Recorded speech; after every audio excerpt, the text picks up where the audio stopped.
Hi, I'm Haley and welcome back to my channel. Today I'm going to be talking about Bella Hadid's new perfume launch, OREBELLA. I purchased all three of these scents that she released and I'm excited to get on into it. So if you want to hear my thoughts about Bella Hadid's new perfume, keep on watching. First of all, I love Bella Hadid. I just want to preface everything I say from this point onwards with that. I think she's gorgeous. I love her style. I love that she's a horse girly. I love that she's now dating a cowboy. There's just so many things about her that I think are really cool. And first of all, I just want to say her look at the OREBELLA launch, beautiful. Insert Lady Gaga gif right here because she was stunning. So according to Bella, she's been working on this line for the past 5 years, which I think is super interesting. I know that recently there was some speculation as to why she ended her contract with Charlotte Tilbury. She was one of the faces for the brand and people were speculating as to a lot of different reasons, some more far-fetched than others, as to why she was no longer working with Charlotte Tilbury, and I think this is the reason why. So as some of you might know, Charlotte Tilbury just released a line of fragrances and so did Bella Hadid, so I think there was probably, you know, a reason for them to part ways. But these released pretty recently. I picked them up from Ulta, which is where they're available. There are 3 scents. We've got Salted Muse right here, Blooming Fire, and Window to Soul. I just picked up the travel sizes for all 3 of these because I just really wanted to try the fragrances themselves. First of all, I love the bottles. I think they're so cool for a travel size, and the full-size bottles are absolutely gorgeous. I will insert a picture up here if you haven't seen them. I think they're just really pretty and a cool take on a celebrity fragrance. So these were pretty spendy at $35 each for the travel sizes, and then for the 1 ounce it's $72, and then for the larger size it's $100. So pretty on par with designer fragrances and a bit more expensive than some other celebrity fragrances. So a couple things about these. So they're all alcohol free with a bi-phase formula. So I'll try and insert a close-up right here once these have settled a little bit, but basically it is a formula that you're meant to spray directly on your skin, and it is, according to OREBELLA and Bella Hadid, more skin safe. In one of the articles I read about the perfume launch, she basically said that she isn't comfortable wearing alcohol-based perfumes anymore and compared it to wearing aluminum deodorant. So take that as you will. The safety of aluminum-based deodorants and alcohol-based perfumes is something that I'm gonna leave to the scientists, and I will leave it at that. But I think it's really interesting that that is what she was going for with these perfumes. I will say, I think that this oil biphase formula is pretty unique and not something that I'm normally seeing in fragrances. And looking at the ingredients right here, there are a lot of ingredients that are more skincare type ingredients that are not normally in fragrances, including coconut oil, sweet almond oil, olive oil, jojoba oil, shea, subaki seed oil. So I think that's really interesting that there's more of a skin safe skincare focus here. Whether or not that is totally needed in fragrance, I will leave that up to you, but I thought it was really interesting to know. So let's get on into the individual perfumes. I'm just gonna go ahead and say I did not really like any of these perfumes. I think they're super challenging, and I think unless you're into very niche, off the beaten path scents, you probably won't like these. So when I was looking at some of the reviews for these on Fragrantica and on Ulta, there were a lot of people who were claiming to love these and want to repurchase them after using them up, which I found to be crazy considering they were just released, and also considering the honestly challenging nature of a lot of the notes that are here, as well as my personal experience with each of these. So the first one I'm going to talk about is Salted Muse, which is in this absolutely gorgeous sort of jade green bottle right here. Really love the design of these bottles, by the way.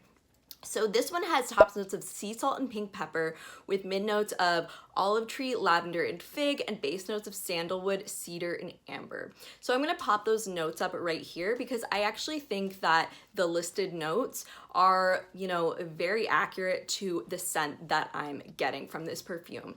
And I am gonna say I've tried to wear each of these on my skin multiple times and I had to scrub them off each time. I did not like these and it didn't wear well on myself.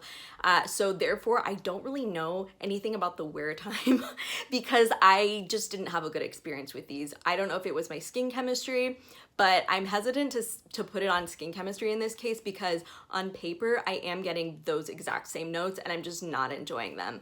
So with Salted Muse, it really just smells like low tide to me. I'm gonna be honest. It doesn't smell good. I also saw somebody saying it smells like pickles, which I definitely can see.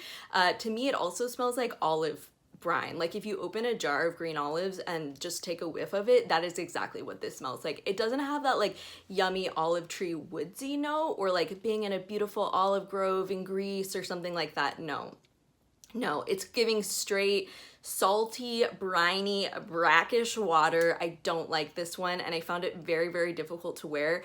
And I don't think it's going to appeal to most people who have very mainstream taste. So if you're into like Ariana Grande perfumes, if you're into other celebrity or designer perfumes, I would absolutely not recommend this. I think it is possible that it's just more masculine than my taste, but damn. Do not blind buy this. That is gonna be my main takeaway from this. I don't even think the little travel sizes are blind buy worthy because they're $35 and I don't think that most people are gonna get $35 worth of enjoyment out of this. I'm just gonna be honest. Again, I love Bella. I like what she was trying to do with this. I think it's very creative and cool, but I do not like this perfume.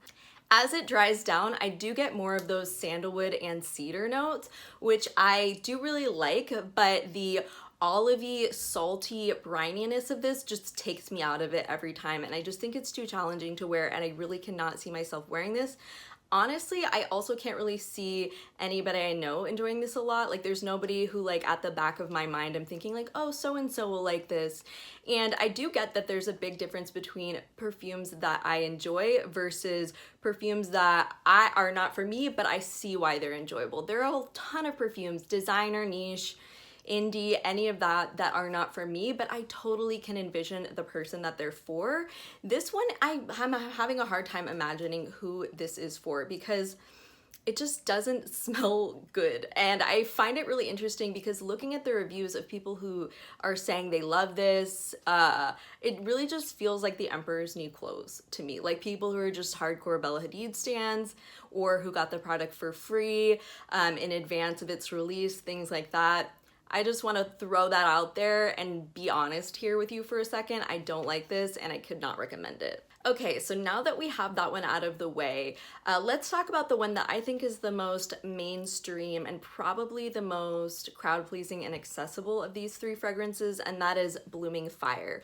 So this is a white floral. I'll pop the notes up again for this one as well, with top notes of cedar, cardamom, bergamot, and clove leaf, which is kind of a weird opening if you're super familiar with looking at fragrance notes, and then mid notes of manoi and jasmine and patchouli in the base. So this comes across as just a white floral with kind of a twist. So the cardamom and clove really come through and give it a little bit of a spicy twist in my opinion. I did see a comparison on Fragrantica to J'adore l'Or, which I'll pop up a picture of, which I own, I love. It's a really, really beautiful, buttery, warm white floral, but I don't feel like they're a really good comparison. I can't safely recommend this one if you're a fan of the J'adore l'Or.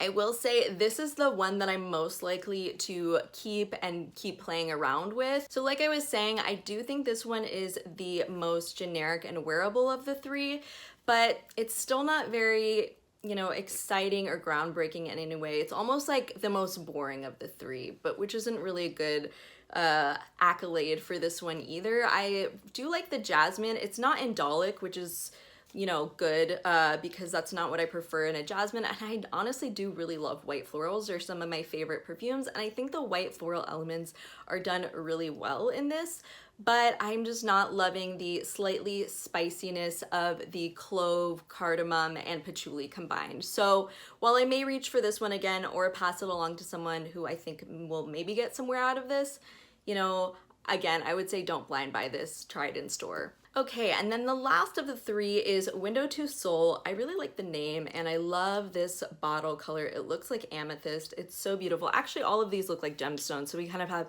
jade, citrine, and amethyst right here, and I just love the bottles on these. I think they're gorgeous.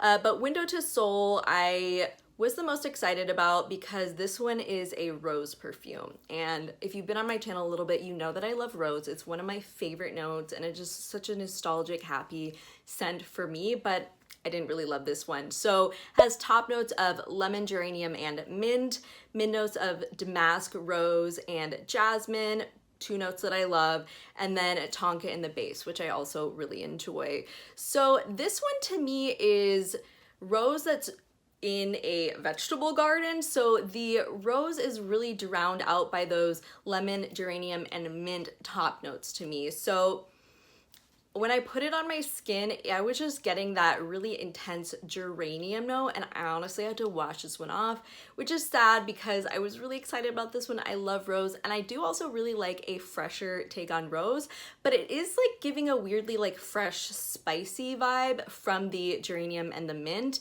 and I just didn't really love it. To me, this is almost like a masculine rose. Like if a man that I know was asking for ways to wear rose perfumes, I would honestly say like try something with similar notes as this, but it's just really not for me. So my main takeaway from today is gonna be try these for yourself. I don't think they're gonna be for everybody, even if you love Bella Hadid, even if you love the notes here, even if you love natural perfumes and things like that. I would say try these in store. If you can get to an Ulta or if you can get a sample or a decant of these, I would definitely do that before dropping money on a full bottle. Obviously that is my recommendation always, but especially for these perfumes. Like I mentioned, the Blooming Fire was my most favorite and Salted Muse was my least favorite by a wide margin.